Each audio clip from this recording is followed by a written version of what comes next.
Hi, my name is Ross Riddleston. Welcome to this Anson McCade Future series of webinars and podcasts.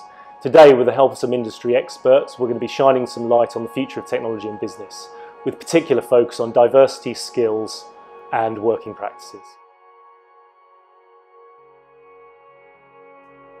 Today, we're going to be speaking to co-founder and CEO of IoTSec Australia, Lani Refiti. Hi, this is Ravi Ragani, Regional Director of Anson McCade Australia. I'm very excited today as we have Lani Refiti joining us, IoTSec CEO, who has agreed to discuss and share his thoughts on the future of IoT. So over to you, Lani. Thanks, Ravi. Firstly, thank you, and also thanks to the team at Anson McCade for inviting me to talk. It is a very exciting topic in terms of what IoT, or the Internet of Things, for those who are not as yet familiar with it. To talk about the future of IoT is quite interesting because the future is now. There are use cases currently being deployed, etc. And there is a bright future in terms of how we integrate those use cases together, how we analyze the data and feed that back into like a feedback loop to start improving the services that we push out, whether it's things like smart cities, so service to the citizens, or whether it's as futuristic as connected vehicles or driverless vehicles, etc. The future is now, but the future is also bright in terms of what we're seeing 3 to 5 years down the track. So what I thought I might do is talk you through a few visuals, I guess, to set the scene. Take about 10 or 15 minutes, and then maybe we talk question and answer in terms of what we're seeing and what the challenges are, I guess, in terms of what the risks of that future being. So before I started, I thought I'd give you a little snapshot of the organisation that I'm a part of. So I'm the CEO of IoTSec Australia, and essentially who we are is we are an industry-led, not-for-profit initiative around advocacy and also research. So we talk on forums like this about IoT, in particular the security aspects, but we also do research, in terms of policy research as well as technical research into certain aspects of IoT. And we focus on what everyone focuses on in the industry, and it's a common message that we should be pushing when it comes to IoT, is that of secure by design. Security needs to be built into the device, into the protocols, into the everything to do with it should be with security front and center in mind. And for obviously security to become an enabler and hopefully an accelerator in time of the IoT services. And we do that through collaboration. So we collaborate with industry bodies as well as private sector organizations like yourself to essentially get that message out of secure by design. This is the cat that drank the milk and let in the dog that jumped on the woman who brewed the coffee. Brew coffee. That woke the man who was late for work. All right, I gotta go. And drove the car. Driverless mode engaged. That found the parking spot. Find parking space. Parking space found. That alerted the door. That opened the control room. Hey, Bob. That secured the data. That directed the turbines. That powered the sprinklers. That watered the grass. That fed the cow. That made the milk. That went to the store. That reminded the man to buy the milk. That was poured by the girl who loved the cat that drank the milk. The Internet of Everything is changing everything. Cisco, tomorrow starts here. There's a bit of a video in terms of what do we mean by IoT, and also what are we seeing in terms of the future. Okay, one of the challenges with the Internet of Things, IoT, is that you ask certain people, they'll give you certain answers. You ask 3 or 4 different people, you might get 3 or 4 different answers. For instance, if you're talking to the head of economic development for state government, you will get a vastly different answer to talking to a consumer about what a Google Nest or Apple Home device means for their home. All of it is IoT. It's an ecosystem play. But the context that you get from talking to different people will change and vary on the use case. Okay, so in the use cases we normally talk about are the popular ones like smart cities, where we start to infuse technology into the day-to-day lives of people to make it easier for citizens to do things like parking, waste, simple as waste collection, security in terms of CCTV, etc.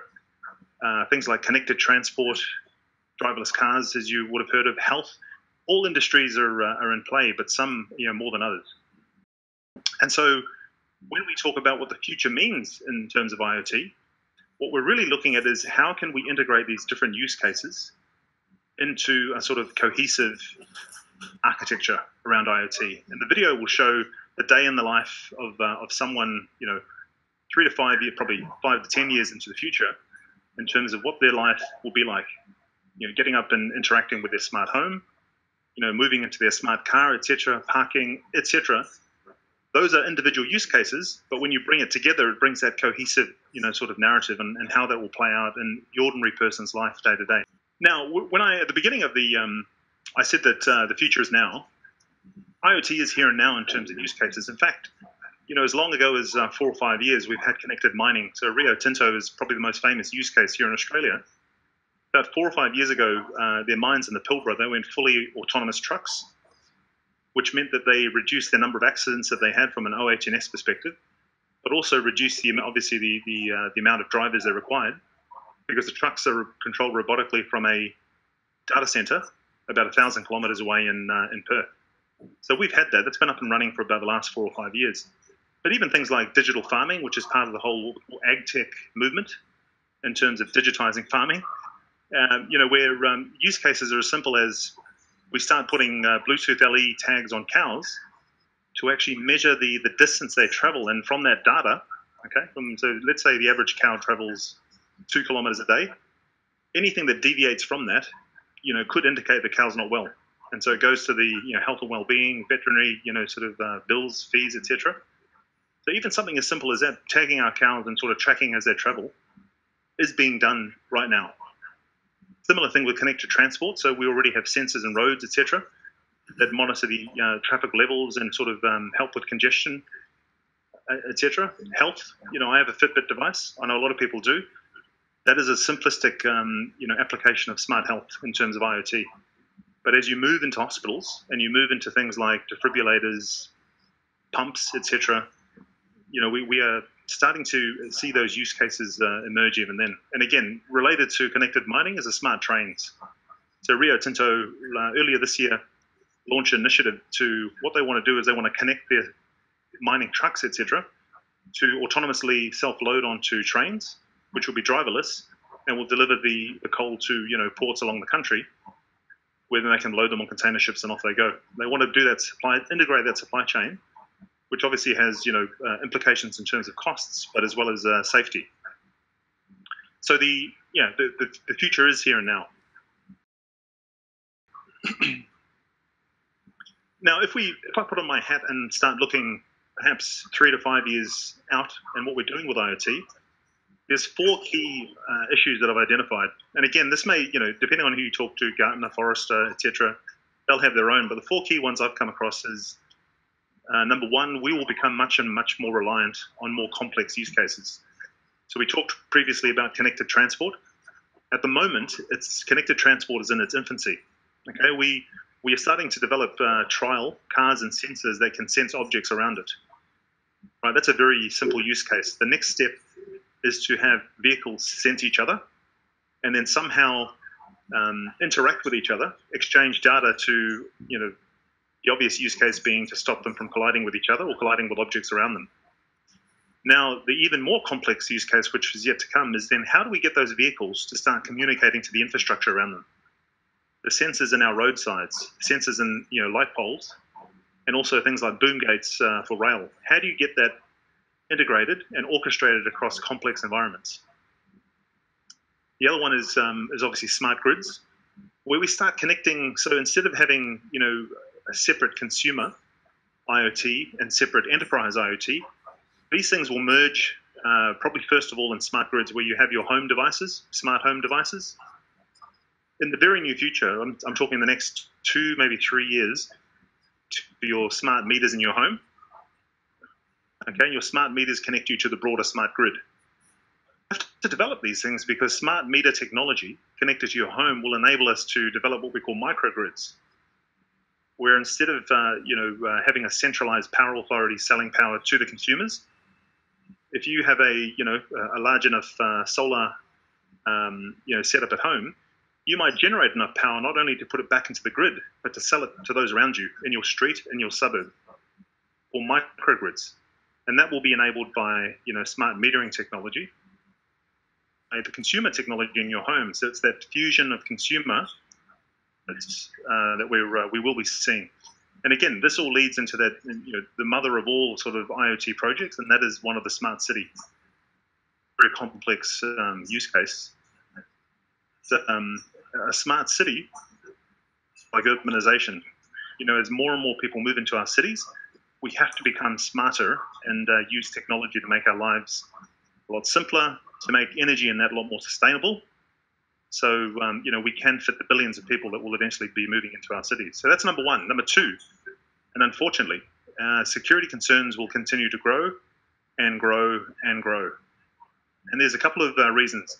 First of all is what we call critical infrastructure, right? So all what I've spoken about in terms of transport, grids, cities, etc., that is what we call connected transport. You can imagine if someone was able to hack into a train or a bus or a car and cause it to crash, right? The results could be catastrophic from the physical perspective, in terms of harm to citizens. That's only one use case, right? The other challenge is around citizen privacy. So your data, my data, as we are starting to move into these things called smart cities, cities will no longer own things like taxis or buses. They will probably be as a service from the manufacturer. So what happens if the manufacturer owns the vehicle and leases it, or as a service to the city, which provides a service to the consumer? Where does all my data go? Who owns my data? These are the kinds of questions that we're sort of grappling with at the moment that we don't yet have an answer to. So the security concerns will continue to grow. They won't actually slow down the deployment of IoT, I don't believe.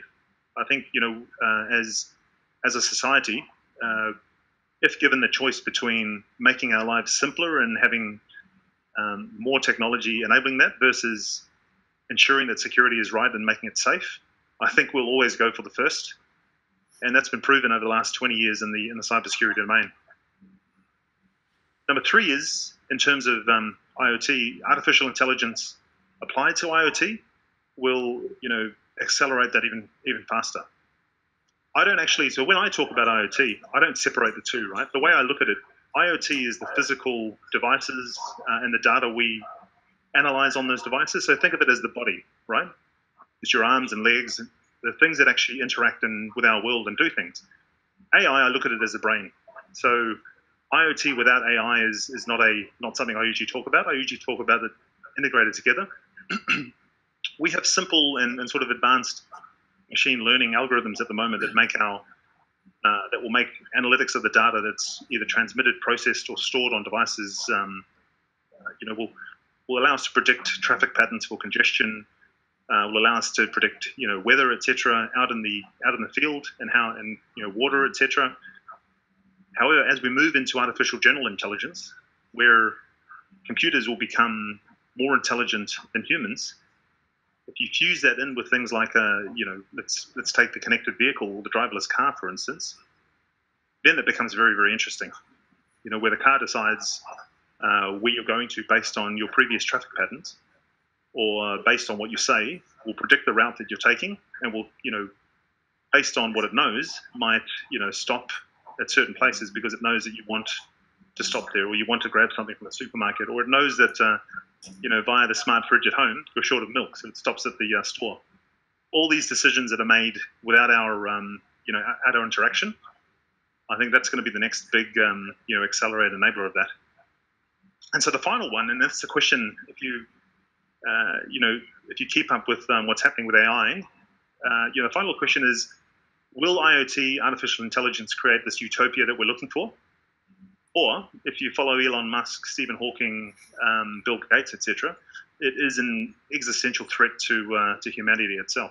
So, obviously that's not going to be answered in the next 10 years, but I guess that is what the future is ultimately.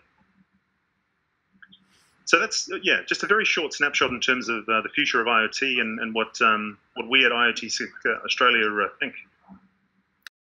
Happy to take some questions and sort of talk. Cool. Lani, you mentioned the kind of timescale of kind of being kind of 3 to 5 to 10 years before we can get to guess a smart city where you're looking at something, kind of a general interconnectedness. What do you think are the biggest challenges at the moment to implementing kind of a way towards smart cities? I know you're kind of touching, some of the. No, look, but great question, right? Great question. I should qualify it, right, before we go further. So when I say we're 3 to 5 years away from developing out our smart cities, I guess roadmaps, what I'm talking about are individual pieces. So in the video, you'll see that it's fairly integrated, right? The user just walks and everything sort of happens around him, etc. But at the moment, we're developing them in isolation, or in silos, right? So we look at smart parking, for instance. If a council or a city is working on parking, usually that's within the bounds of the city, but it won't touch anything outside of it. If they're talking about smart waste, usually they'll talk about it in isolation of the waste management, but waste management won't talk to any other systems like transport, etc., etc. It's going to take a good, I would say, 10 to 15 years before we start to piece those together into a coherent sort of architecture that makes it essentially interactive. So it's seamless across what you're doing in the city. So, I thought I'd qualify that. But in terms of what are the major blockers, look, there are a lot of roadblocks, right? Most of them aren't technology. Most of them are cultural. So getting cities to innovate quickly, to respond to the challenges that a city has, and the city would have lots of challenges, right? The urbanization is probably the biggest one, where at the moment there's about 45% of the world's population lives in cities. By 2050, it'll be over 65%. So we're getting this influx into our major cities. But our cities are run by bureaucracies, state governments, municipalities, if you're overseas, local governments, etc. So it's very complex and it's very bureaucratic. So getting them to move and to respond and try and be, agile is not usually something that you would, and this is, not to offend my government, friends. It's not usually something that you would, assign to governments in any sort of shape and form. So that's number one. And the other one is more a political one, which is, again, related to culture, and that is usually in politics you have a set life cycle. Your state government's are 3 years, federal government's are 3 years. But when you're talking about a smart city, we're talking about 2 or 3 decades worth of development that's required. So it's hard to actually get a consistent message of how governments are changing every 3 to 6 years. And so it's hard to get someone who's going to say, if I'm a particular political party and I'm looking to develop something that will come to fruition in 20 years' time. Now, I know that I probably won't even be in power in 20 years' time. So, what incentive do I have to develop something that far-reaching? And so I guess the third piece is the actual ecosystem itself. So complex IoT use cases like a city, like connected transport, will require lots of, require state government, local government, partners, telcos, etc. Requires an entire ecosystem to enable this. So if we're looking for that seamless interaction and that experience that happens around us without much interaction, the question then becomes, how will we integrate services from all these different organizations to make sure that we deliver this outcome to our citizens? And then again, that's going to be difficult, because as we make something more complex, it inherently becomes more difficult to manage, etc. And the last thing, obviously, and I touched on that, is security. Security is probably the main issue when you're talking IoT or smart cities, in terms of the risks to physical harm, as well as the risk to privacy, intellectual property, etc., etc. Cool. Excellent, thank you. Actually, that leads me on to my next question. You mentioned the fact that the challenges are political, with kind of the government's not being able to commit long term to these projects. So, and you also touched on the fact that there'll be an issue with data with regards to when manufacturers lease certain kind of, I guess, segments of projects to to society. So do you think generally overall IoT, the future of IoT, will be kind of business led, or do you think it will be kind of more kind of government led, kind of social projects, or I guess a combination of both? Where or do you think one will be more prominent? Yeah, look, and this I'll put my libertarian hat on, and I'll say that largely it'll be driven by business or the corporate sector. Right. Government will always play a role, primarily in policy and in funding. Right. Again, if we talk about smart cities, even though governments are probably won't look 20 years out in terms of setting an agenda, because they don't know what's going to happen after 3 years, let alone 20. Yeah. Governments will, in terms of by setting policy, by funding, over a number of years in the budgets, etc., will influence the way cities are funded and are ultimately created. So you will need government from a policy funding perspective, but I believe you'll see more and more the private sector take up the operational, the implementation aspect of IoT from a broad perspective. And to give you, there's a concept within government infrastructure now called public-private partnerships. So where the government will engage, private sector, and it's usually with large capital works projects. So I think we'll see that more and more, where the government will say, we're looking to build these 3 smart city type projects. We're not going to do it because we don't innovate, we're not agile, all those good things. We will partner with the private sector, startups or whatnot, to either fund or to either implement, deploy these solutions. So the government is acting as a policy and as a funding arm, but obviously the delivery, the implementation, or even the operations of that become a private sector concern. So that's what I hope will happen. Right. Thank you. Just moving to another tangent. Obviously, with the rise of IoT within wider kind of technology space, there'll be people watching this, graduates or kind of people coming off a graduate scheme, who will be wanting to know more in terms of how to direct their career towards IoT. I mean, what advice would you give someone who's moving into this space? Yeah, that's another great question, and this is my opinion, and I'm happy to be challenged on this and corrected. But I don't see, from an IoT perspective, that there's going to be a new, class of employment that springs up. Like, for instance, my background is in cybersecurity, and it's in network security. I've been able over the last 10 years to pivot quite easily into IoT. And I think, if you're a systems developer, if you're a software developer, for instance, and you develop in Python, if you develop in JavaScript, etc., well, when you look at the IoT world, you're talking about a different language on constrained devices. You're looking at MQTT, CoAP, so different programming languages. However, the fundamentals of software development are still there. If you're a network engineer or an infrastructure engineer, as opposed to dealing with TCP/IP networks, in that traditional space, you'll be looking at different protocols.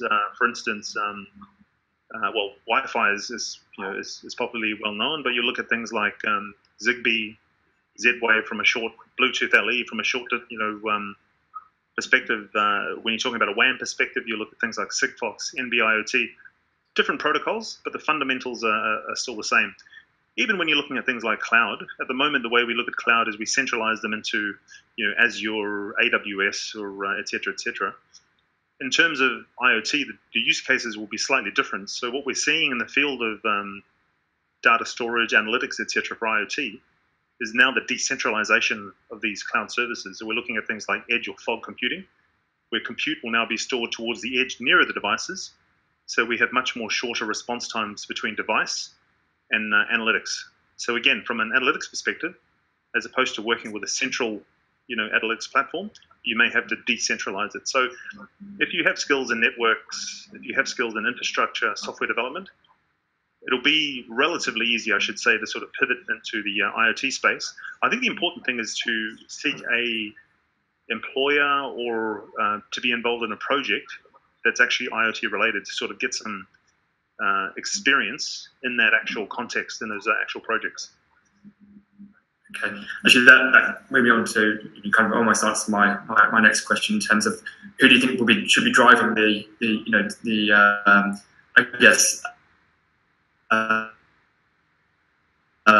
retraining the pivot IoT. So you kind of do you feel it is down to the employer? Do you think maybe kind of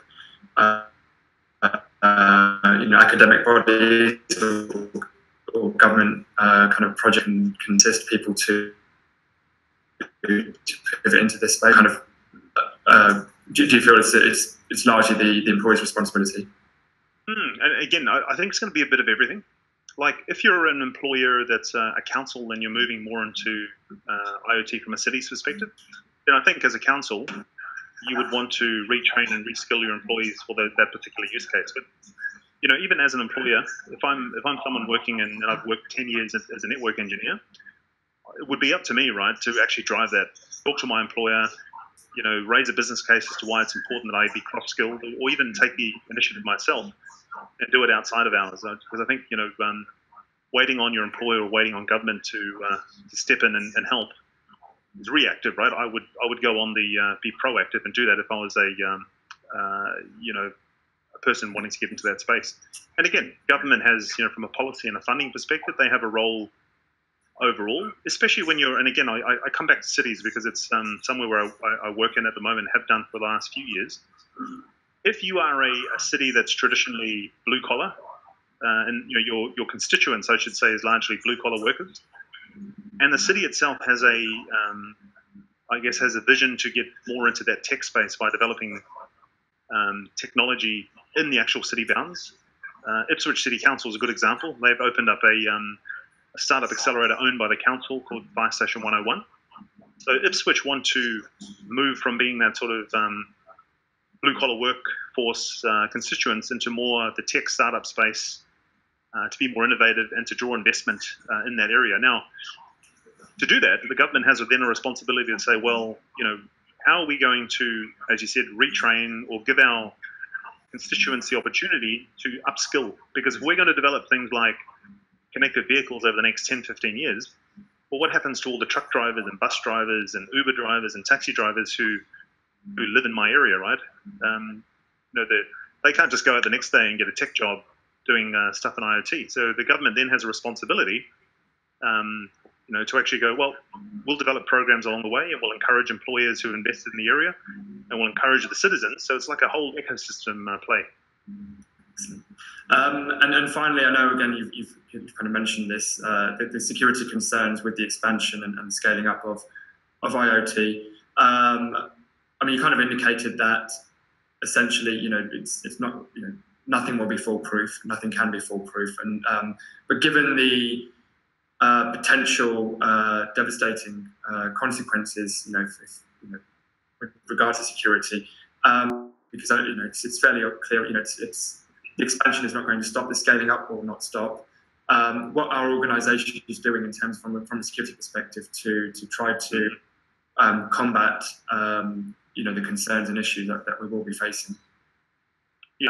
When I say that security is a growing concern, it should not be taken into the context that nothing's happening or people don't care in terms of governments and organisations. Actually, there is a lot being done. The challenge is that it's an enormous problem that is not going to be solved by one or two or three organisations. It comes back to that ecosystem. In terms of government, so the government, globally you see governments, like in the US, you've got the National Institute of Standards Technology, NIST, developing guidelines around IoT security. They're doing the same thing in the European Union, so developing standards, and then eventually we'll probably look to make those standards more regulations.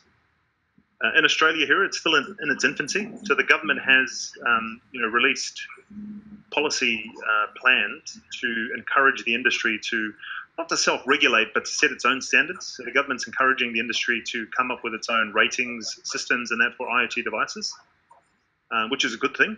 And it's also pushing from a standards perspective for organizations to adopt things like NIST, good standards, good practice standards for general security, but also IoT security. So lots of things, good things being done. And again, inherently there are challenges even in that. Like I'll take, for instance, the rating system. Great idea, right? So the idea is that you take a device like a smart home device and a standards body, whether it's government or whether it's someone like CanStar or private sector, will assess it and then give it a rating, 3 out of 5, much like the energy rating system. That's a good idea, right? That gives users just a rough idea of what a device is rated at.